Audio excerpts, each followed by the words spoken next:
Welcome to the Liberating Beauty Podcast.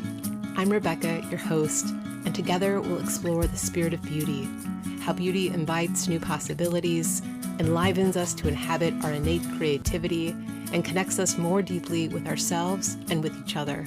We'll have conversations and share reflections that invite you into a frequency of gentleness, truth, and mystery. I'm so glad you're here. If you find the Liberating Beauty Podcast meaningful, please consider supporting our work. To donate, follow the link in the show notes to the Together in Beauty website, home to this podcast, along with other offerings to accompany you on your journey of spiritual becoming. Please subscribe, rate, and share this podcast wherever you listen. And as always, thank you for your support and for being here with us.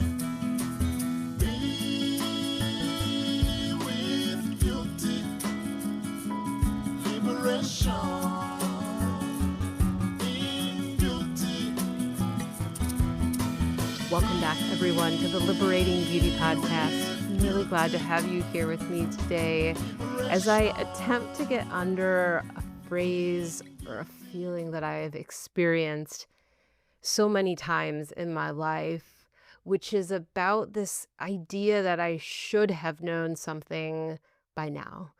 By the time I'm 20, I should have known something, or 30 or 40. It almost gets compounded the older I get.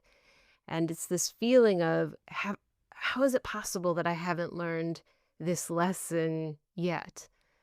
And in some ways, I've been relieved in conversations I've had lately in all sorts of spaces at work and with friends where a similar feeling comes up of, why didn't we know this by now? What did we do wrong? What did we not learn? And I'm becoming increasingly unsatisfied with this idea that we should have known, that we are above our humanness, and that these quote unquote mistakes are failures of character or of paying attention. So I decided I wanted to kind of be a little bit of a nerdy researcher, at least a researcher of my own mind and a researcher of what I'm hearing, to collect almost themes or strands of this idea of should have known and try to get a sense of where is this coming from. So I'm going to do that. I'm just going to get into it. I'm going to get into the pieces that I started pulling apart. And then I'm going to get really curious about hearing from you where you're noticing the shoulds and the feelings of, really what it comes down to is shame. How could I have not known this? Am I, and even deeper of, am I worthy, a question of my goodness if I don't know this by now? So as I meditated and reflected and talked about this topic with others, some of the different strands of this conundrum came up. And the first one was around what I'm loosely calling the ego's quest for immunity. The idea of, if I have so carefully and thoughtfully constructed this illusion of doing well, doing my best, or even being perfect, it's just this total slap in the face, a feeling of like, oh, but I did everything I possibly could and it still went to shit, or I still didn't do as well as I wanted to. I still didn't learn the lesson that was mine to learn. So there's definitely an ego piece of, I've done all the things I should know because of my diligence and my persistence, and that's okay. I got there and I was like, yeah, okay, but like I wanted to go deeper than that. And part of what I started to hear from people was, well, it's not just that I've tried so hard, but there's almost an expectation in the trying so hard and in the desire for self-knowledge and growth that certainly we must be accumulating something as we go along. It's not like, oh, we learn something and it's random and it's kind of tucked in one corner of our souls or bodies. It starts to accumulate. It starts to build on itself. This learning takes on a life of its own. So then what happens is, if we make a mistake, suddenly that feels like a loss. It feels like all that due diligence, the assumption of accumulation just really goes out the window. So I decided I wanted to spin that on its head a little bit because obviously our human systems, like we're not banks, we don't, or we're not the stock market. We don't put something like it's like some kind of physical, tangible asset somewhere and watch it grow and accumulate. I was thinking of our bodies and our spirits more as this really diverse ecosystem. And in ecosystems, there is a necessity of shedding and decaying, things that we might in our human everyday language call loss or dropping the ball. Actually, this is the actually necessitates our growth, not just the constant sense of momentum and moving and upward and rising. It is in the constantly going back and forth between falling and rotting and decaying and becoming fuller that we become a more true version of who we are. And another one of these pieces of I should have known seems to imply that there's some universal blueprint about how to be and how to act. And I should have known it by now. I should have been able to read it. I should have been able to see it. And it's easy to then say to myself or say to ourselves, well, I've just been distracted or I'm incompetent. I don't know how to read the signals in order to be okay in the world. But actually, that's not how it works. And we do have a blueprint for our becoming. I believe that. I believe we have a soul agreement with ourselves that we make about what it is that we desire to learn while we are here, while we are incarnate. And it may not look like what we should, what we think we should be doing, what we think we should know, but actually it is an alternate possibility for what it means to be human every time we shed, we decay, and we stay with it, and we stay with that desire to keep growing and to keep learning. I think this is a particularly challenging thing to do when we grow up in families where there is or there are rigid expectations around the shoulds. When there are rigid expectations about what we do for career or around our parenting or what it means to be in partnership. And we have heard so many times the language of sacrifice. The sacrifice, whether it's our ancestors have made, or and this could be ancestors of many generations ago, or our most immediate ancestors have made in order for us to be here right now, to have freedoms that they may not have had. And I think that we can hold reverence, gratitude, and care for that sacrifice and also say, I want a different version of freedom that my family members may have experienced. I'm thinking of some of the family members I know of who would just literally do anything, would fall to the ground and bend over backward to do absolutely everything for another person, but then they may have also harbored resentment. And I'm reckoning with what that looks like and what that feels like in me because I am familiar with what resentment feels like in my system when I'm operating from a sense of should, because I should have known, or this is what we should do at this age. This is what is required of us once we reach a certain point. And those shoulds have a heaviness that can impede a different kind of learning and a different kind of freedom and beauty that is available to us right now when we are able to say, yeah, I might not be learning the lessons in the same way that they were handed down to me. And can I be okay with my reinterpretation of the lessons as a different form of progress? Can I claim that?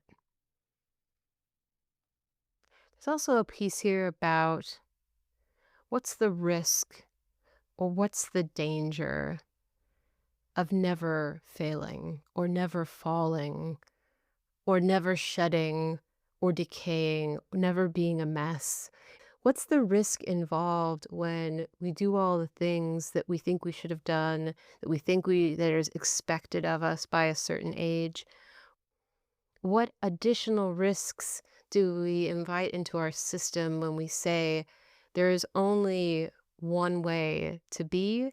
There are only a set of lessons I should have known or need to know. What is the risk of having a life that's perfectly mapped to these shoulds? When I sit with how that feels in my system, it's like there's a contraction and there's an anger that I feel, an anger of potential that isn't able to see expression. Not because I even know what that expression might be, but because to be alive, it necessitates us figuring some of that out in real time, which can be a mess. And that is, for me, how some of the most profound learning has happened. Whether I've wanted it to be that way or not, it has been through the opposite of what I feel I should have known, how I should have been. And to make this a little more concrete, a lot of these examples come up for me over the course of different jobs I've had in different times in my life. I think about even a couple of years ago and going through a really hard time in my life and feeling like I should be able to contain that sadness, that frustration, that pain, and not bring so much of it to my organization.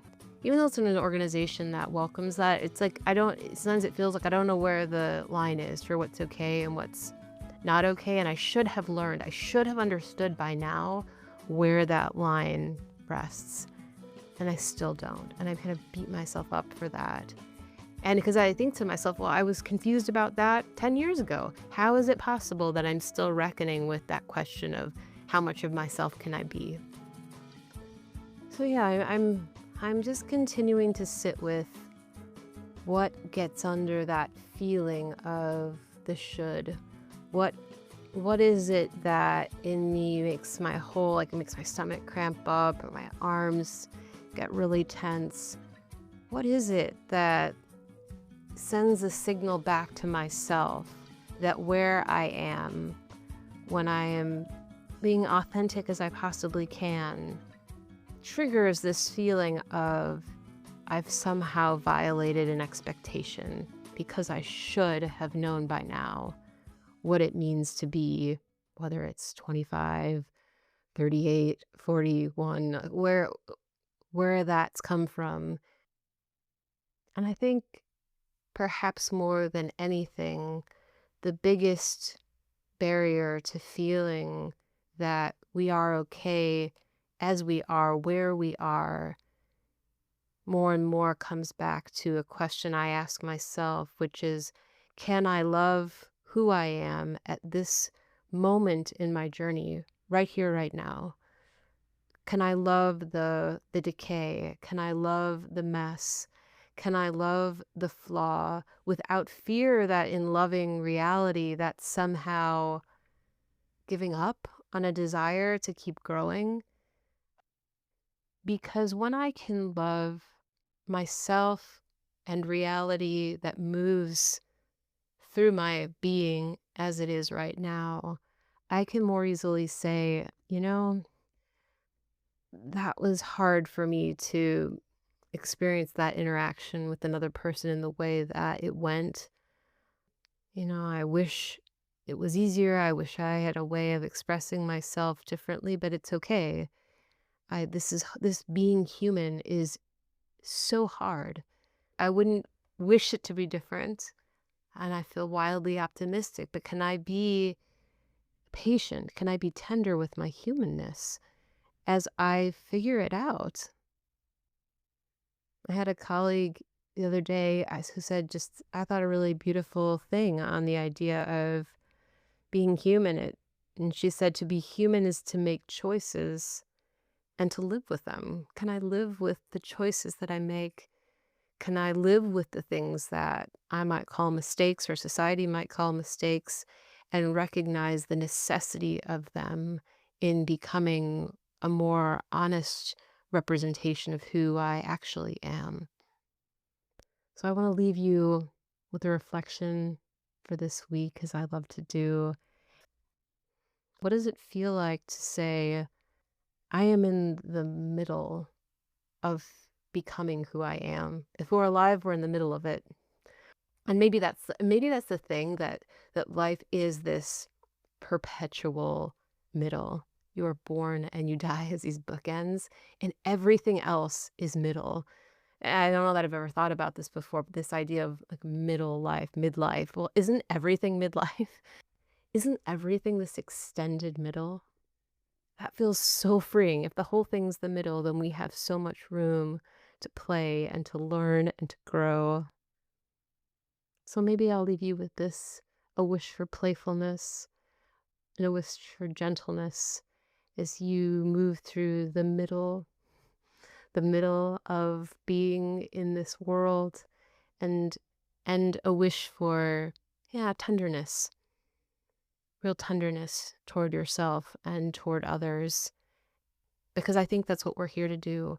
We're here to learn, we're here to figure things out, and even the thing that we say is, messy or difficult or hard, I also think that's beautiful, that because it's part of what makes this real and what makes this true.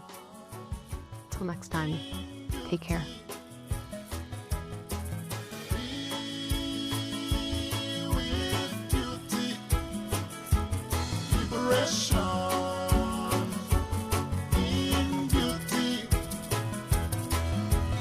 Thank you for listening to the Liberating Beauty Podcast. To learn more about the podcast, my work, and how I can support you on your journey of spiritual becoming, head over to the Together in Beauty website or email me at rebecca@together-in-beauty.com. It's an honor to accompany you on the journey. A huge thank you to our multi-talented producer and co-creative director, Mapumba Cilombo. To learn more about Mapumba's work as a producer, sound engineer, and musician, check out the show notes for a link to his website at mapumbamusic.com. And as always, many thanks to you, our listeners. None of this would be possible without the energy, encouragement, and vitality that you reflect back to us each week. Until next time, may you walk in beauty.